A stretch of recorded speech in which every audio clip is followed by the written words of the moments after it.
Quelle joie d'être avec vous. Ça fait quoi? Je ne sais pas, plusieurs mois, hein? Puis plusieurs mois de petits soucis. Mais les choses sont mises en place grâce à Dieu, vos prières, un grand merci. Et puis, ouais, ça va, hein? Violette se fait du souci. Mais ça va, grâce à Dieu. Amen. Et puis, c'est réellement un privilège d'être avec vous ici ce matin.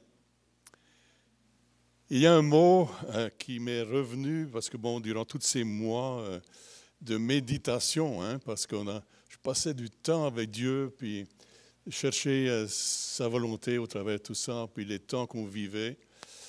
Et j'ai reçu des courriers, je vais vous en lire deux, je pense, de ces courriers que j'ai reçus.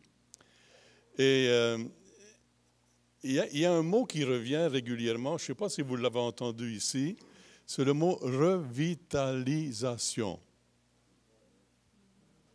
Est-ce que vous en avez parlé un peu? Non? C'est le thème de mon message ce matin, revitalisation. Dites-le avec moi, Un petit mot, ça va, hein? Alors, c'est une expression qui est utilisée beaucoup aujourd'hui, dans nos églises d'ailleurs, et dans des séminaires même, et sur le sujet, pour encourager l'Église, fortifier l'Église. Alors, je me suis arrêté sur ce mot pour en connaître le sens. Alors, revitalisation, action de revitaliser. C'est simple, hein? De redonner de la vitalité à un quartier, par exemple, hein? Une ville stimulée, secouée, ressuscitée, ranimée, réactivée, revigorée, il y en a, hein? Régénérée, réveillée. Wow! Tout ça pour un mot. Revitalisation. Je ne connais pas le contenu de ce qui est enseigné dans les églises avec cela, parce que je sais que ça s'enseigne un peu dans plusieurs endroits. Alors, je n'ai pas consulté rien, donc ça vient vraiment de plus profond de mon être, de mon cœur, mais surtout, je crois que ça vient du ciel. Et je crois que, bon, je ne pourrais pas vous donner tout ce matin, on va probablement revenir une autre fois, hein? Ben oui. Et puis, on va continuer sur ce même sujet. Il y a plusieurs messages, vous allez voir, si le pasteur Gilles me le permet, entre parenthèses, qu'il puisse avoir des bonnes vacances, hein, avec son épouse. On priait pour lui, hein. Alors, il y a quelque chose qui m'a surpris. J'ai reçu un mail, une invitation pour assister à des partages conférences concernant l'avenir du christianisme au Québec.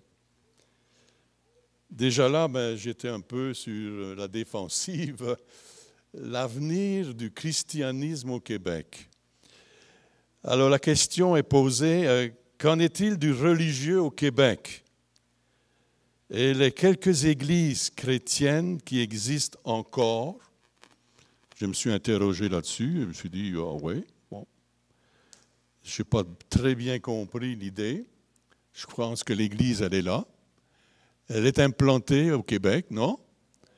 Dans chaque belle ville de notre province, et puis un peu partout. Et peut-être que oui, il y a besoin de revitalisation. Mais en tout cas, je n'ai pas très bien compris vraiment ce courriel. Et ensuite, ça continue. Les quelques églises chrétiennes qui existent encore,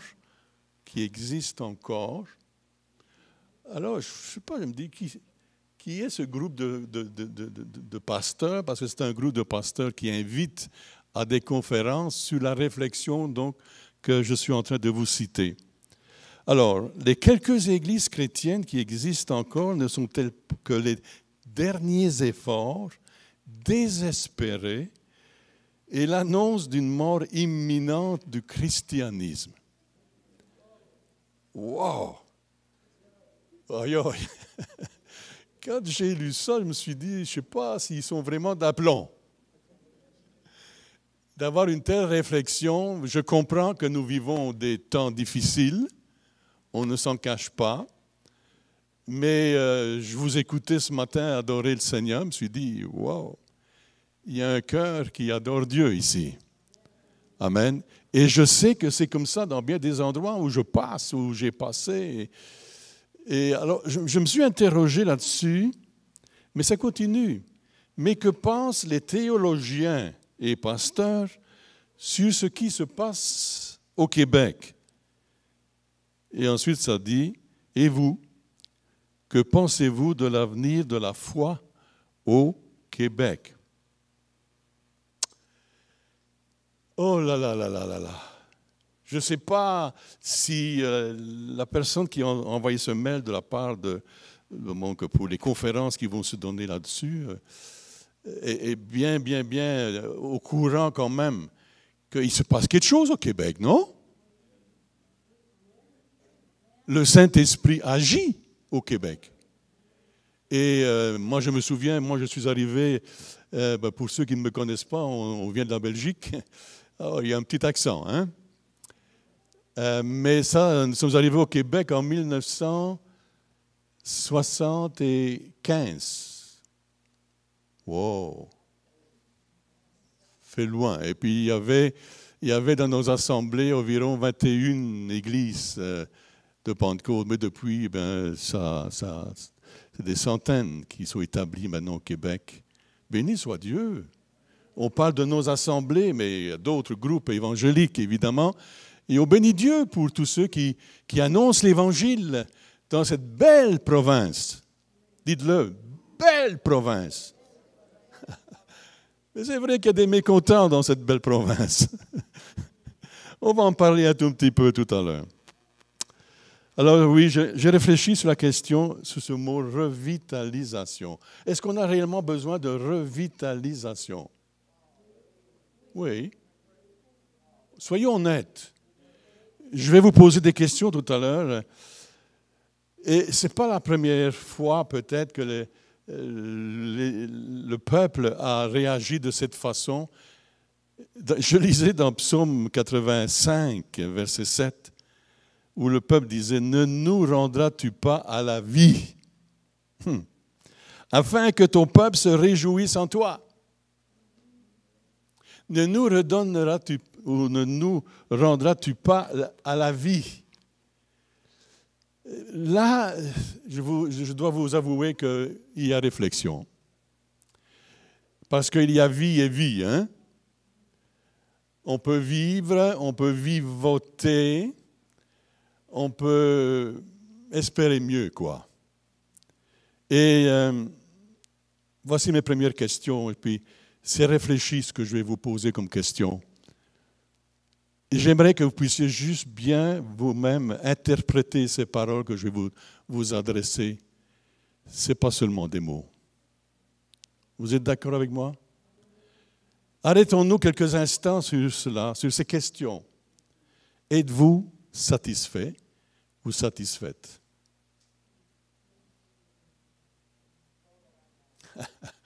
Bonne question, hein? Est-ce que vous êtes satisfait? Est-ce que vous êtes satisfaite, mesdames? C'est à vous de répondre. Moi, je sais ce qu'est ma réponse. Êtes-vous satisfait de votre vie?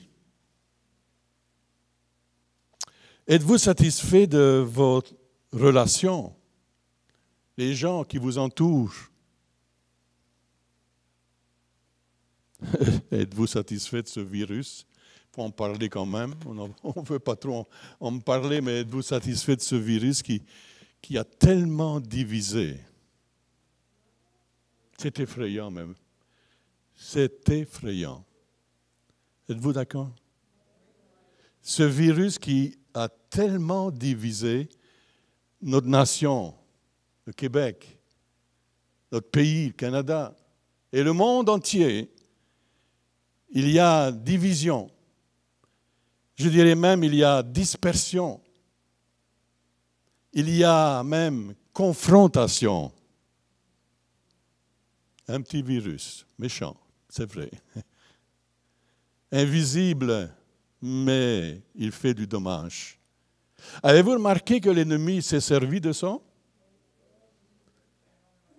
Il s'est servi de ça pour nous diviser, quoique nous ayons des opinions sur la question, quoique nous ayons des opinions sur la façon que notre gouvernement gère la situation. J'ai comme l'impression que notre gouvernement veut passer à autre chose aussi. Ils sont tannés. Et nous aussi. N'est-ce pas? Des petites réflexions, des petites interrogations que je vous lance comme ça. Hein? Et je crois que c'est important ce que je vous pose comme question. Et essayons de réaliser comment l'ennemi a réussi à diviser le peuple de Dieu. Je suis au courant de beaucoup de choses. Je ne parle pas de vous, là, je parle des églises et un peu partout dans le monde. Par contre, je vois aussi une œuvre extraordinaire de l'Esprit Saint. Dans certains endroits, c'est tellement très puissant. Et où nous voyons une action extraordinaire, éclatante de l'œuvre du Saint-Esprit. Ça me fait frémir à chaque fois que je vois cela. Je dis, Seigneur, oui, j'ai besoin de revitalisation. J'ai besoin de quelque chose de puissant qui va me traverser, qui va traverser le peuple de Dieu, l'Église de Dieu. Amen. Et qu'il y ait quelque chose de puissant qui vienne pour rétablir les choses, pour réunir à nouveau le peuple de Dieu. Des familles ont été divisées. Amen. Des églises ont été divisées par le virus. Les pour, les contre, et puis ceci, et puis la gestion, et puis pourquoi ceci, et puis pourquoi cela. Vous en avez entendu toutes sortes, n'est-ce pas? Puis moi aussi. Notre gouvernement, sans vouloir trop prendre leur défense ce matin, je crois sont tannés. Ils veulent passer à autre chose. Amen. Maintenant, ce n'est pas notre gouvernement qui va nous encourager à prier.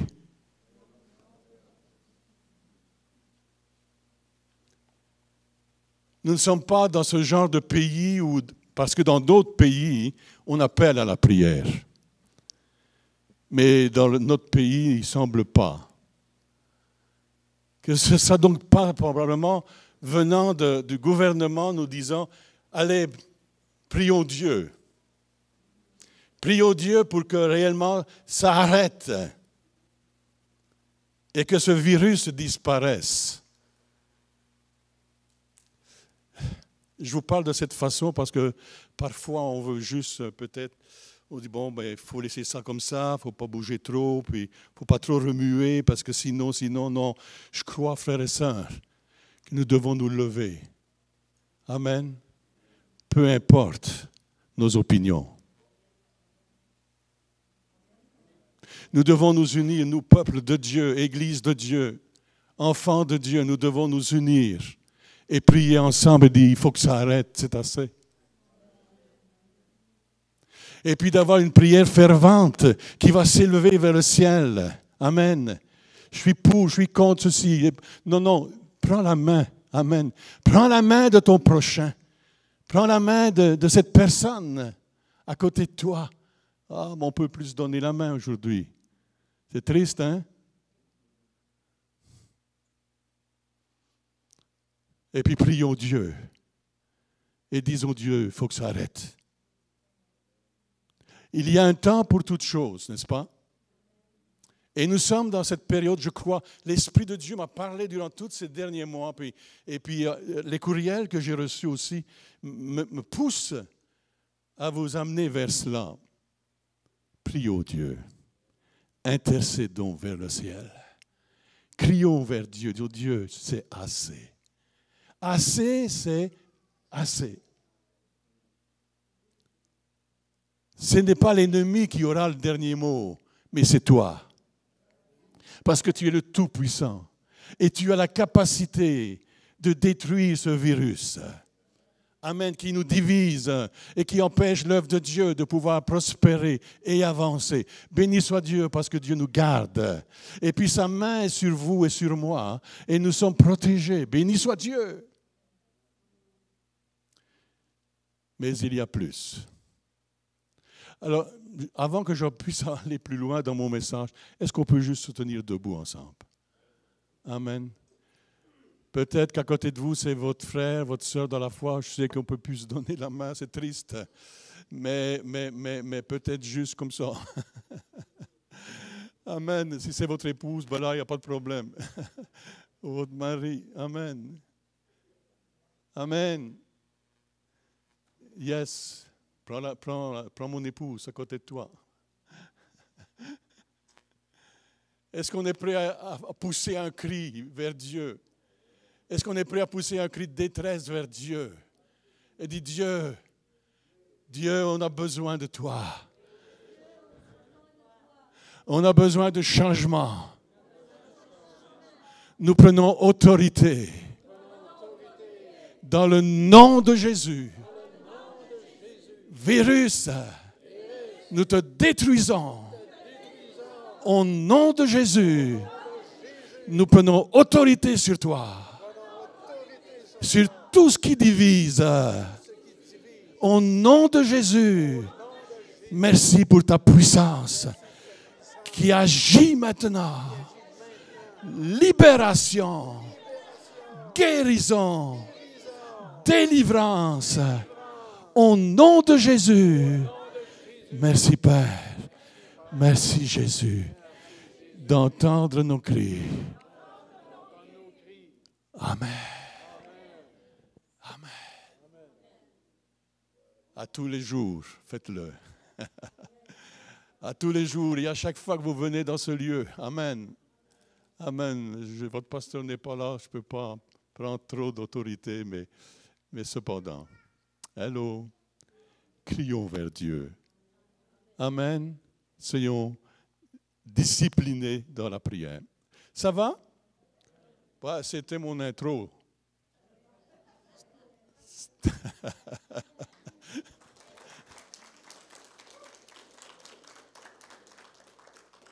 Mais je continue quand même avec mes questions.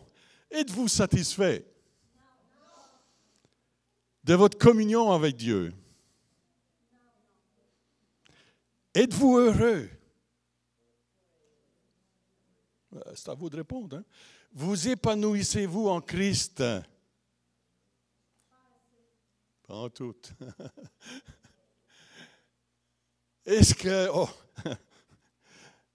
qu'il y a la joie de Dieu? Est-ce qu'il y a la paix de Dieu? C'est des bonnes questions, hein?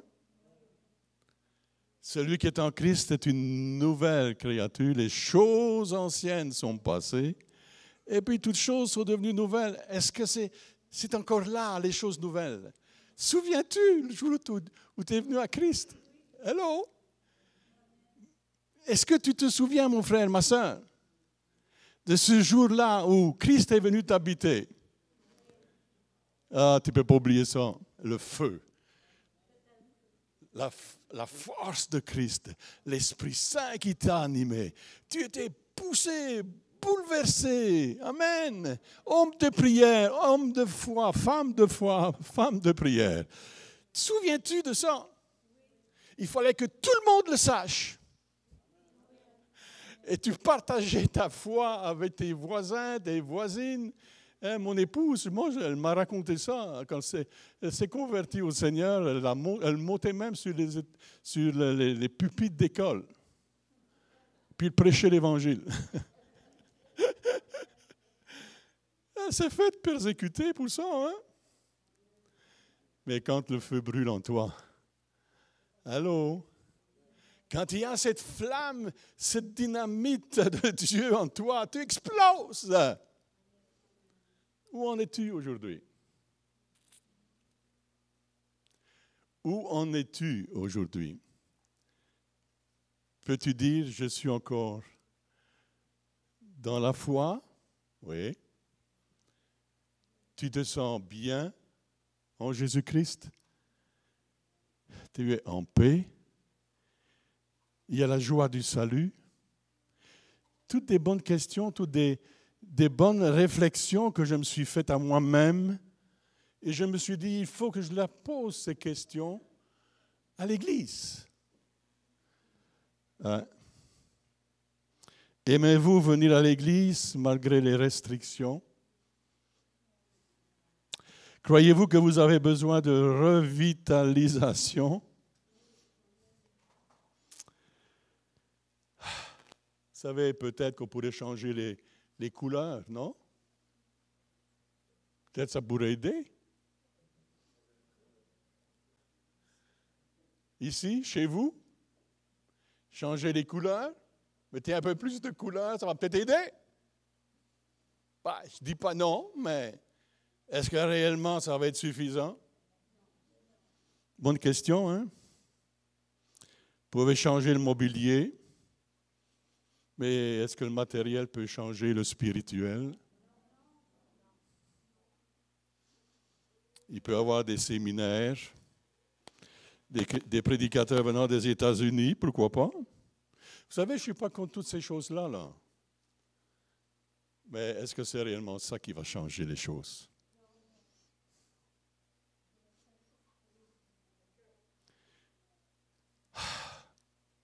Est-ce que j'ai raison de poser toutes ces questions? Qu'est-ce qui peut vraiment changer les choses? Le psaume 42, tout le monde connaît ça. Est-ce qu'on peut l'avoir à l'écran? Oui. Il est-tu là déjà? Est-ce qu'on peut le lire ensemble? Comme une biche soupire après des courants d'eau, ainsi mon âme soupire après toi, ô Dieu. Est-ce que c'est réel? Le psalmiste, je vous dis, il avait dû avoir vécu bien d'autres belles choses pour dire ça maintenant. Parce que là, il connaît, il peut faire la différence. Ah, il dit, mon Dieu, mon âme soupire après des courants d'eau. Là, on ne parle pas de matériel et puis de beaux chars. Et devant chez nous, hier soir, j'étais assis sur le balcon puis j'ai vu 2 beaux chars rouges passer, sport. Wow! Un bruit infernal. Vaut mieux que ces gens-là se couchent tôt, hein, parce que moi, je n'aime pas être dérangé la nuit. Oh! Ainsi mon âme soupire après toi, ô Dieu. Mon âme a soif de Dieu, du Dieu vivant. Quand irai-je et paraîtrai-je devant ta face, ô Dieu, mes larmes sont ma nourriture jour et nuit, pendant qu'on me dit sans cesse, où est ton Dieu? Où est ton Dieu? C'est la question que beaucoup se posent aujourd'hui. Mais où est Dieu? Dieu voulant, la prochaine fois, je vais vous parler du silence de Dieu. Les pourquoi et les comment et les raisons pourquoi. Les silences de Dieu. Où est ton Dieu? Et ça devait être triste pour l'époque, pour le peuple du Seigneur. Mais où est Dieu? Les gens se moquent de nous. Où est-ce qu'il est, ton Dieu? Qu'est-ce qu'il fait pour toi? Regarde-toi. Tu languis. Regarde. Écoute les témoignages dans les églises, des fois même. Vous les avez entendus comme moi. Terrible.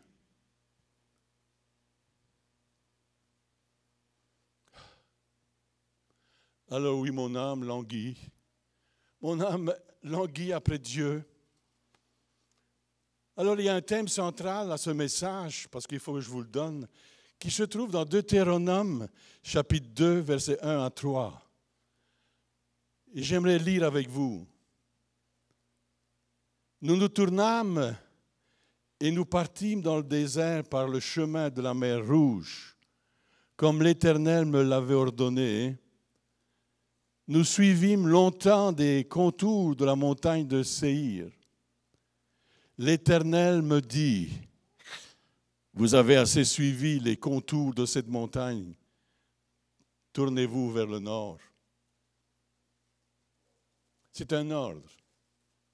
Un ordre qui est donné ici au peuple et à Moïse, évidemment. C'est assez, vous avez été suffisamment dans cette direction. Arrêtez-vous, puis changez de cap. Amen? Et cet ordre-là va annoncer, dans le fond, un changement de ce qui était fait jusque-là, changement de direction, d'engagement.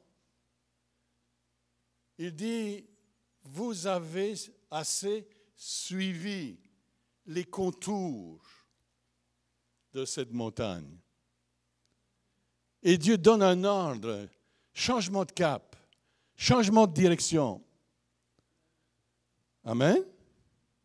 Alors, le comble de la bêtise humaine, dans le fond, est de faire les mêmes choses espérant des résultats différents.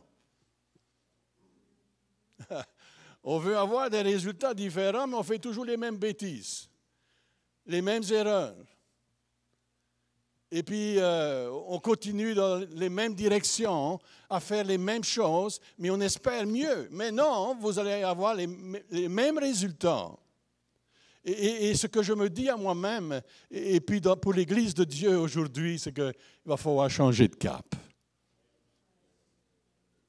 Il va falloir réfléchir sur nous-mêmes, la façon dont nous faisons les choses, la façon dont nous servons Dieu, le temps que nous mettons à l'écouter, afin de pouvoir recevoir de lui les directives que nous avons besoin dans les temps de la fin. Car nous sommes dans les temps de la fin. Et le Seigneur est en train de préparer son Église. Et puis, oui, Église et l'épouse.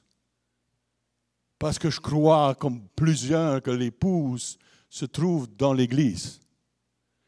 C'est-à-dire dans le monde qui participe à l'Église. Mais il ne vient pas chercher tout le monde. Il vient chercher qui? Il vient chercher l'épouse. Amen? Et ça, c'est une réflexion. Je me dis, et déjà, bien, nous avons certaines craintes que beaucoup restent, hein, alors que l'époux viendra chercher son épouse. Parce qu'ils ne seront pas préparés pour l'enlèvement. Et Dieu est en train de travailler de façon que nous puissions être amenés à la réflexion. Et je crois réellement que ce temps que nous vivons est un temps de réflexion. Et où nous avons besoin d'écouter Dieu. Le coronavirus, ouais, parlons-en encore, va certainement amener des changements dans le monde. Ben oui. Mais que sera-t-il de l'Église? C'est la question. 2020-2021 a vu des bouleversements. L'événement du 11 septembre qu'on a souligné juste là, hein, le président Bush dira « Le monde ne sera plus jamais le même ». Vous vous souvenez? La même chose a été dite pour le corona. Le monde ne sera plus jamais le même. Avez-vous entendu? Et combien c'est vrai. Mais j'aime aussi dire maintenant, depuis que Jésus est venu, le monde n'a plus jamais été le même. Est-ce qu'on peut applaudir ça au moins? Ah, alléluia! Depuis que Jésus est venu, le monde n'a plus jamais été le même. Il y a des foules qui ont cru dans le message qui était annoncé. Et c'est perpétué jusqu'à notre jour, les foules encore. J'ai vu des foules. J'ai vu dernièrement des baptêmes d'eau par centaines et des centaines dans certains pays d'Asie. Extraordinaire, mes amis. Quand nous avons un baptême d'eau chez nous, on dit hey, bravo. Non, il faut que ça change, non? Assez, c'est assez, diable. C'est final, terminé. Tu es puissant, mais Dieu est tout puissant. Je veux voir encore la gloire de Dieu. Je veux voir cette salle pleine. Vous? Je veux voir des hommes encore et des femmes, comme j'ai vu des jeunes gens devant à l'estrade, en larmes et à genoux, dans la repentance. J'ai vu cela. Amen. Et j'ai vu la puissance de Dieu, la puissance de guérison, puissance de délivrance. Amen. Il n'y avait aucune place pour les démons, je vous le dis. S'il y en avait, ben, ils sont fouillés. Parce que nous arrivions avec la puissance de Dieu, l'Esprit de Dieu. Amen.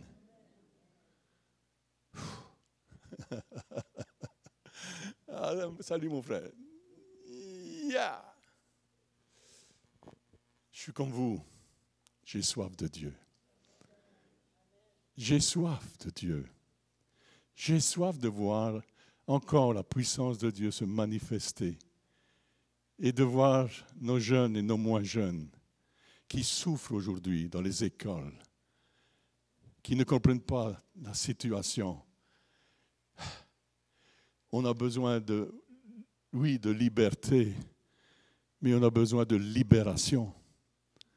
Amen, des puissances maléfiques qui agissent sur notre société aujourd'hui, qui ne se tournent pas vers la bonne personne, mais qui deviennent juste révolutionnaires. Mais moi, je veux créer une révolution, mais je veux la créer pour Dieu. Amen. Je veux la créer pour Dieu, avec la grâce de Dieu. Amen. Qu'il me donne le souffle encore, qu'il me donne la santé encore. Et cette... Oui. Amen. Pas fini, Seigneur. Je me souviens, on avait vécu des temps difficiles dans l'Église, et même de division. Et puis, Dieu nous avait dit, j'ai pas fini. Allô? Et c'est une parole qu'on a accrochée. Dieu nous a dit, je n'ai pas fini. Vous n'avez pas fini. Attendez de voir ce que je vais faire. Amen. Et Dieu a fait éclater sa gloire. Alléluia. Et au travers de ce qu'on vit, mes amis, je crois qu'il va en sortir quelque chose de bon. Amen. Soyez encouragés. Soyez encouragés, mes frères et sœurs. Soyez pas intimidés. Le diable veut nous intimider. Mais on n'est pas n'importe qui. Vous êtes des fils et des filles de Dieu. Et vous avez l'Esprit de Dieu. Et vous avez la puissance de Dieu. Amen. Et vous avez l'autorité de Dieu. Alors ne vous laissez pas intimider.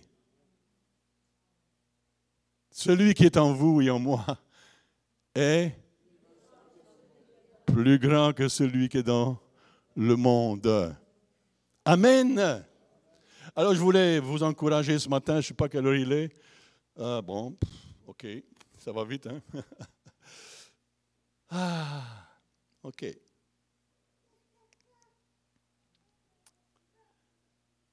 Changement. Changer de direction. Deutéronome 2, verset 1 à 3 encore, nous nous tournâmes et nous partîmes pour le désert par le chemin de la mer Rouge, comme l'Éternel me l'avait ordonné. Nous suivîmes longtemps le contour du monde, mais l'Éternel me dit, vous avez assez suivi les contours de cette montagne, tournez-vous vers le nord. Vous avez parcouru cette montagne assez longtemps pour vous diriger vers le nord. Je pense que c'est une parole aussi de changement que je vous adresse ce matin. Changement. Dieu dit que c'est une saison de changement. Des changements majeurs vont avoir lieu. Je n'en doute pas un seul instant. Et nous devons y participer, non seulement y participer, mais aussi coopérer. Amen. Coopérer avec Dieu pour ce qu'il veut faire pour l'avenir et aujourd'hui. Nous devons être des coopérateurs. En d'autres termes, vous avez été dans un cycle de vie. Cette situation assez longtemps, c'est ça qu'il dit. Une spiritualité pauvre assez longtemps. Vous vous êtes occupé assez longtemps de vos affaires. Occupez-vous des miennes. C'est ce que Jésus a dit à ses parents dans Luc 2, 49. « Pourquoi me cherchiez-vous? Ne saviez-vous pas qu'il faut que je m'occupe des affaires de mon Père? » Allô? Et il y a mes affaires d'abord, hein, non? Il y a mes sous, il y a mes placements, et il y a ceci, il y a cela, mais il y a mes affaires. Allô? Jésus dit non. Ne saviez-vous pas qu'il faut que je m'occupe des affaires de mon Père? Si tu cherches premièrement le royaume de Dieu et sa justice, le reste va t'être donné par-dessus.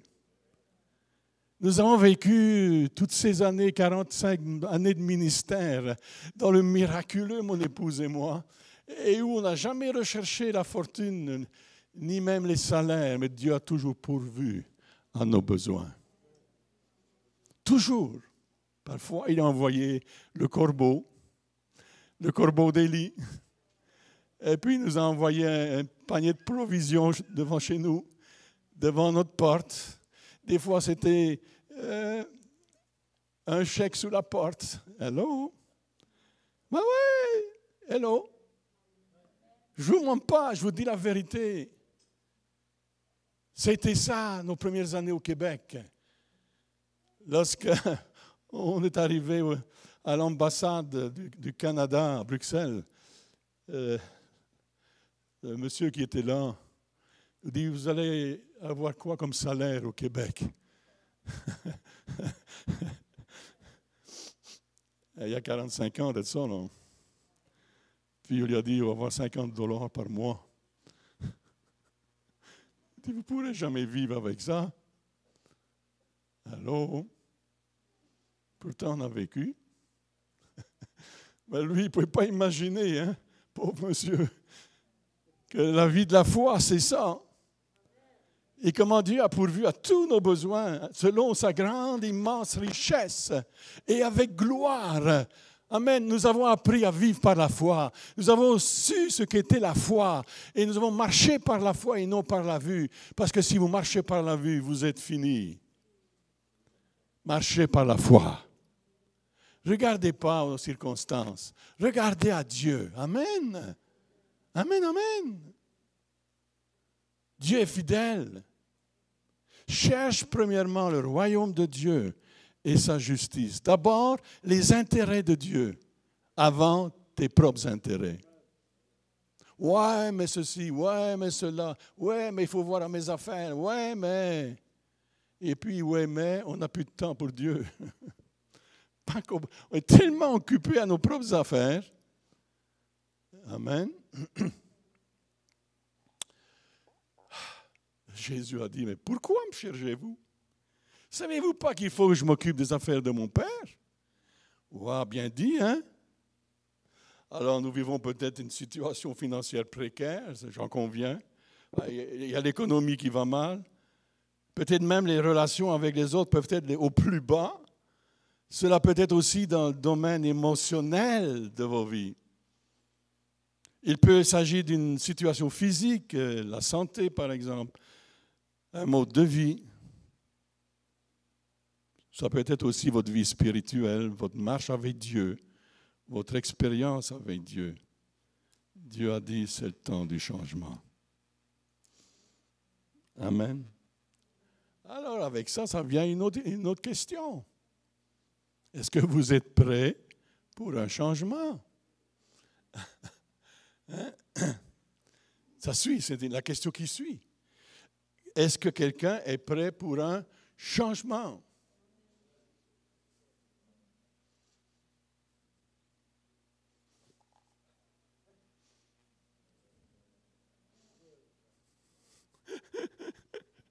Amen. Je suis prêt pour un changement, oui, d'accord. Quelqu'un est-il fatigué d'être fatigué?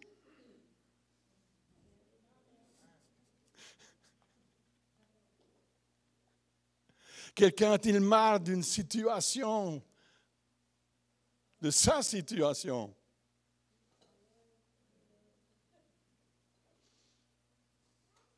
Quelqu'un est-il prêt à briser un cycle de pauvreté? Dieu dit que vous avez parcouru cette montagne assez longtemps. Ça fait assez longtemps que ça dure. Alors, il faut briser ce cycle-là. Alors, dites à votre voisin, j'en ai assez. Maintenant, dites-le au diable aussi, Satan, j'en ai assez. Ça suffit. Mais il faut être sérieux, là. Attention. Il ne faut pas juste dire des mots. Il faut être sérieux. J'en ai assez. Alors, je vais faire ce qu'il faut pour que ça change. J'ai assez d'avoir peur et d'être dans la confusion. J'ai assez du découragement. J'ai assez d'avoir peur de manquer. J'ai assez d'être déçu. J'ai assez de rejet et de trahison. J'ai assez de la misère. J'ai assez de la honte, etc., etc. On vit dans une de ces sphères éventuellement. J'ai assez. Quand je vois parfois comment nos jeunes vivent certaines situations dans les écoles, comment ils sont taxés, comment on leur fait de la misère parce que ceci, à cause de cela, et puis que plusieurs, malheureusement, se suicident. Une de nos deux filles a vécu ça. Écoutez ce que je vais vous dire.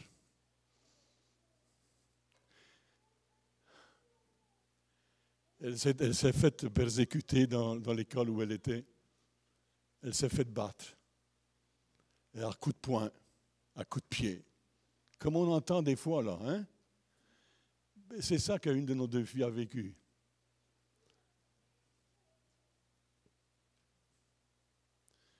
Puis écoutez-moi bien. À un certain moment, un chien est venu. Et ce chien l'attendait à la sortie de l'école. On ne connaissait pas ce chien-là. Et ce chien accompagnait notre fille jusqu'à chez nous. Et quand notre fille était rentrée, il s'en allait. Oui, applaudissons le Seigneur. Alors ces gars, je vous dis, ils sont partis. Parce que ce chien était là pour protéger notre fille, cette fois-ci. Incroyable, vous dites, hein? Mais mon Dieu est un Dieu de miracles. Ce qu'on a vécu de miraculeux, mon épouse et moi, c'est extraordinaire. Vous connaissez un tout petit peu de notre vie. Mais notre vie, depuis toutes ces années-là, est une vie de miracles. Extraordinaire.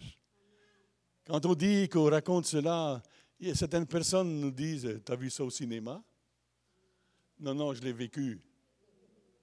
Nous avons vu la main de Dieu, nous avons vu la main protectrice de Dieu.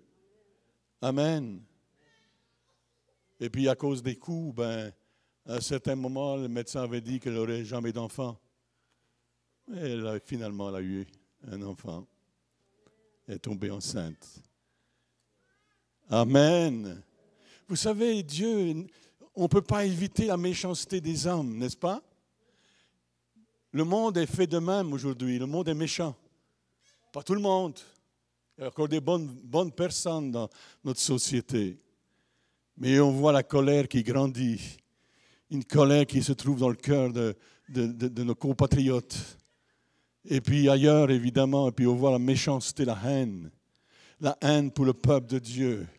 Parce que vous êtes enfants de Dieu, mes amis. Vous êtes aussi haïs. Vous êtes haïs de l'enfer. Mais vous êtes aimés du ciel. Vous êtes aimés du Dieu 3 fois saint. Dieu vous aime. Amen. Vous êtes enlacés dans les bras d'amour de notre roi des rois. Et il prend soin de nous. Amen. En avez-vous assez? Ouais, j'en ai assez. Seigneur, je veux voir ta gloire. Seigneur, je veux voir plus de toi. Je veux voir la puissance de ta résurrection. de voir plus de toi, Seigneur. Et je sais que je le verrai. Je ne veux pas me laisser intimider dans ce monde. Je ne veux pas me laisser intimider par cette société. Je ne veux pas me laisser intimider par même ce que l'ennemi pourrait me dire ce matin, parce que je suis convaincu que le diable essaye de vous parler actuellement, puis de détruire ce que je suis en train de vous dire. Mais sachez que Dieu est là. Sachez que Dieu vous aime. Sachez que Dieu est un Dieu d'encouragement. Dieu n'est pas un Dieu de destruction. Il est le Dieu de la vie. Et il donne la vie. Et il donne la vie en abondance. Alors quand vous sentez la pression venir, la pression de ce monde, lorsque vous sentez la pression des démons qui viennent, qui déferlent chez vous, alors vous savez ce qu'on fait nous autres chez nous, dès le matin? Oh, il y a des gens, ils mettent de la télévision. Non, moi je mets de la louange. Avec mon épouse et puis on loue le Seigneur dès le matin. Amen. Les oiseaux chantent. Alors moi aussi je chante avec mon épouse et puis on adore le Seigneur. C'est notre début de journée. Amen. Mes amis, quand tu te lèves, même si tu vas travailler, mets un CD dans ta voiture, mets de la louange, adore ton Dieu. Tu vas voir, la journée va bien se passer. Tu vas voir comment Dieu est avec toi parce que tu l'as mis en premier dans ta vie. L'horloge est ici. Fonctionne-tu? Non, oui? Je ne sais pas. La batterie est morte.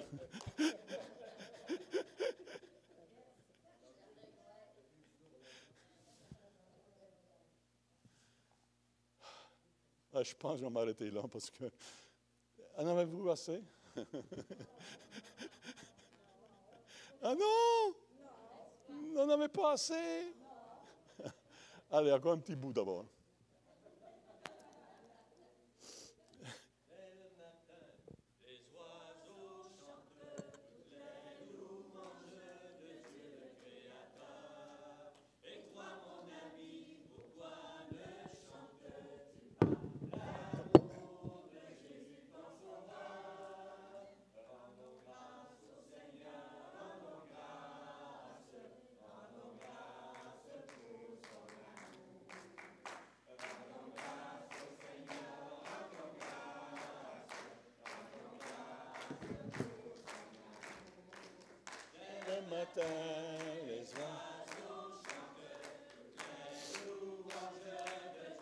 Créateur. Et toi, mon ami, pourquoi ne chantes l'amour de Jésus ton Sauveur? Et toi, mon ami, pourquoi ne chantes-tu pas l'amour de Jésus ton Sauveur? Amen, amen, amen, amen, amen.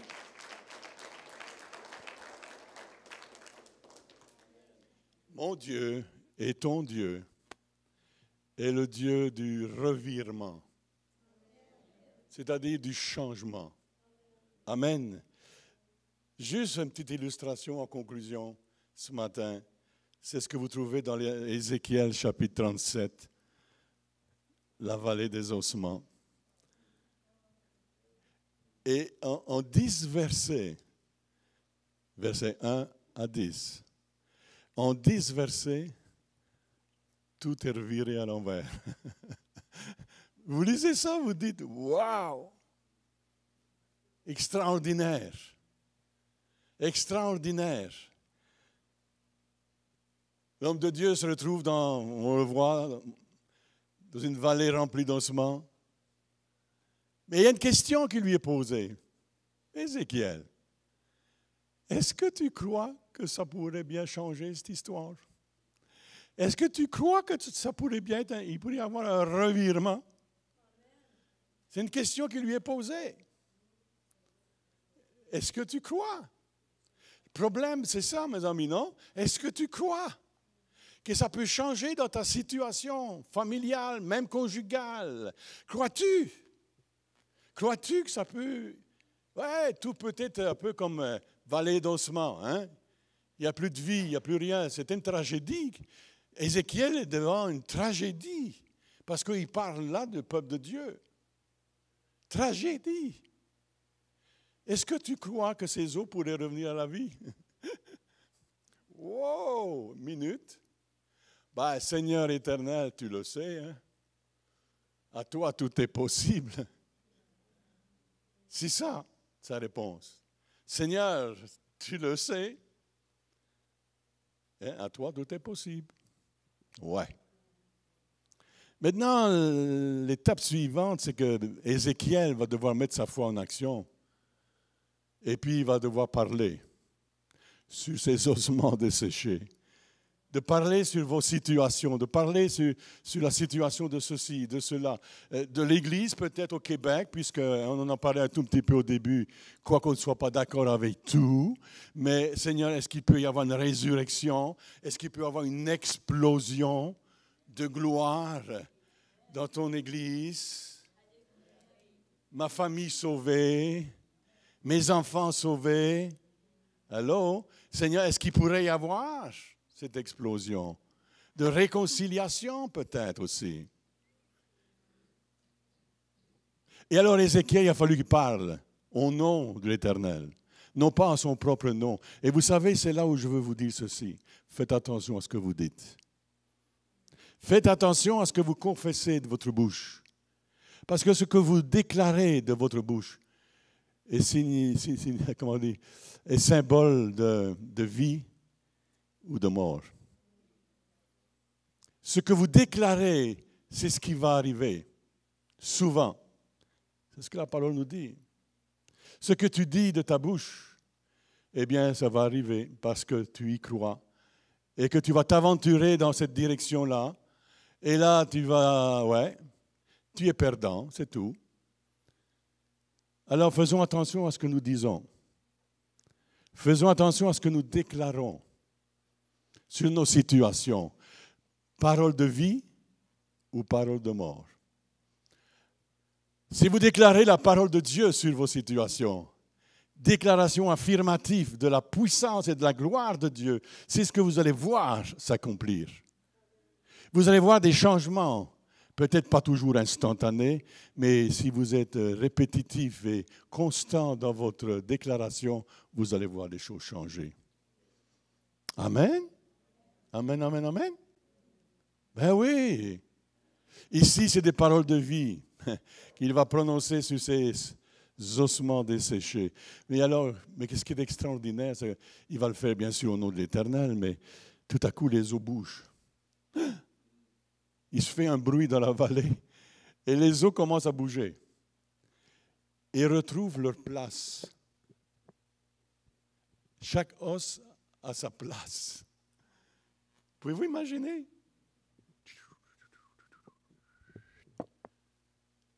Incroyable. Et voici les squelettes qui se reconstituent. Amen, quel miracle. Mais ça, ce n'est que le début du miracle. Puis des fois, nous voyons un début de miracle et après, on baisse les bras. Non, il faut continuer. Parce que maintenant, c'est plus seulement ça, hein, parce que des squelettes, c'est des squelettes encore. Mais au moins, il y a un début de miracle. Un début de miracle. Et puis, qu'est-ce que vous lisez? Il est à l'écran encore? Je regardais, voici leur vin des neiges, la chair crue et la peau les couvrit par-dessus, mais il n'y avait pas encore en eux d'esprit. Commencement de miracle. Continue là, lâche pas là. Hey, hello, nous autres on est des fois, comme on dit, des lâcheurs. Hein? On abandonne facilement les choses. Non, tu persévères dans la foi, puis tu crois, puis tu agis, et puis tu parles au nom de Jésus sur les circonstances de la vie, sur les situations. Moi, je parle sur l'Église et je dis que Dieu bénisse l'Église, que Dieu restaure l'Église, que Dieu vivifie l'Église. Amen. Que Dieu rassemble l'Église. Amen. Qu'il est doux et agréable pour des frères et des sœurs d'être ensemble. Amen. C'est comme quoi? C'est comme l'huile qui descend sur la barbe d'Aaron, sur ses vêtements. Ouh! Et savez-vous ce qui est dit à la fin? C'est là que Dieu envoie sa bénédiction. Alors, si tu veux être béni, viens à l'église. Amen. Ben oui. Tu peux être béni chez toi, mais l'Église, c'est importante. La réunion des frères et des sœurs. Ça m'a tellement manqué ces derniers mois. Ma femme me disait dans l'autopie, es-tu content là? Ouais, je suis content. On va à l'église. Fini le Zoom. Zoom, Zoom. Et il y en a qui sont encore derrière leur Zoom, hein? Alors que pourtant, c'est permis de rentrer à l'église maintenant. Mais ils restent derrière leur Zoom. Ils ont pris des habitudes. Mais la bénédiction, elle est là. Quand des frères et des sœurs sont ensemble. Amen. Et où on est capable d'être d'accord. Tu as tes opinions, moi aussi. Mais quand même, on est d'accord dans la foi. On est d'accord dans la foi. Puis on prie notre Dieu. Puis on adore notre Dieu. Amen. Assez, c'est... Et savez-vous qu'est-ce qui est arrivé avec ça? À la fin? Es-tu encore là? Non, il n'est plus là. Ouais, il reprit vie, c'est vrai, mais après, parle à l'Esprit, prophétise, Fils de l'homme, et dis à l'Esprit, ainsi parle le Seigneur l'Éternel, l'Esprit vient des quatre vents, souffle sur ses morts, et qu'il revive. Amen. Parle, continue à parler. Et je parlais avec un pasteur dernièrement, je dis, pasteur, est-ce que tu serais prêt à avoir des soirées de réveil pour revitaliser des soirées de réveil? On n'a plus. On vient le dimanche matin après, c'est tout. Non, avant, il y avait le dimanche matin, il y avait le dimanche soir, puis le dimanche soir, c'était extraordinaire. C'est là qu'on voyait le plus de conversions. Je dis, pasteur, je dis, c'était pas Gilles, hein, c'était quelqu'un d'autre. Puis je dis, tu serais-tu prêt à avoir des réunions de réveil? Prie là-dessus, je lui dis. Il me dit non, je ne prierai pas, c'est d'accord. Yeah! Amen. Est-ce que ce serait une perte de temps? Cherche premièrement le royaume de Dieu et sa justice. Amen. Et le reste va t'être donné par-dessus. Cherche Dieu d'abord. Amen.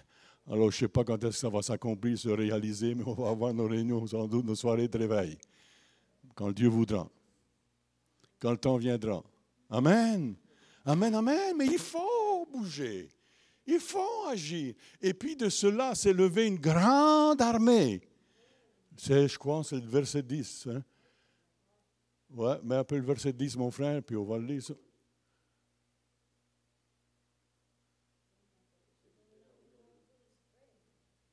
Il n'y en a pas de verset 10? Oh mon Dieu! Et puis de cela s'est levée une grande armée. Amen. Une armée nombreuse. Hein, sur leurs pieds. Yeah! Boum, boum, boum, boum. J'ai quasiment envie, mais on n'a pas le droit, mais on pourrait mettre les masques et puis boum, boum, boum. On fait le tour de l'église là. L'armée du Seigneur. L'armée du Seigneur. L'armée du Seigneur. C'est vous, c'est moi, c'est nous, ensemble. Amen. On est prêts. OK, là, c'est vrai que je vais m'arrêter. La suite au prochain numéro. Est-ce qu'on est prêt à se lever, mes frères et sœurs, ensemble? Allez. L'armée du Seigneur. L'armée du Seigneur. Ouais, vas-y, mon frère, j'entends le son. Ouais, qui c'est qui connaît ça? De l'armée du Seigneur, j'entends le son de l'armée du Seigneur.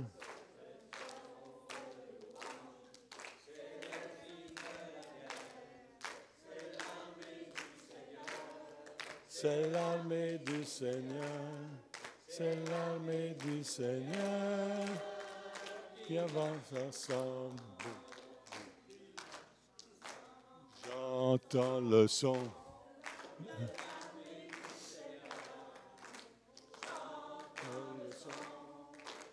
L'armée du Seigneur. C'est l'heure de la guerre. C'est l'armée du Seigneur. C'est l'armée du Seigneur. C'est l'armée du Seigneur.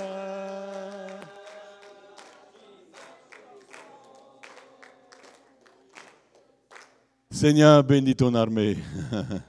Seigneur, que cette armée soit fortifiée. Donne-nous d'avancer encore avec cette onction dont tu as revêtu l'Église.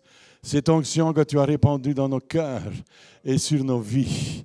Donne-nous d'avancer avec puissance, avec autorité. Amen. Le dos non pas courbé, mais redressé. Oh, marchant pour le roi des rois, le Seigneur des seigneurs, allant de conquête en conquête, de miracle en miracle. Mon Dieu et mon Père, fortifie notre foi. Oui, non point par la vue, mais c'est par la foi. Mon Dieu, merci encore. Que ton nom soit béni. Fortifie ton peuple. Sois avec chacun et chacune. Donne-leur de prendre vraiment leur victoire ce matin au travers de ce qu'ils ont entendu de ta part. Que ton nom soit béni. Au nom de Jésus, tout le monde dit Amen. Mes amis, que Dieu vous bénisse. Je ne veux pas vous garder plus longtemps, il va déjà être midi. Que Dieu vous bénisse. Merci beaucoup. Une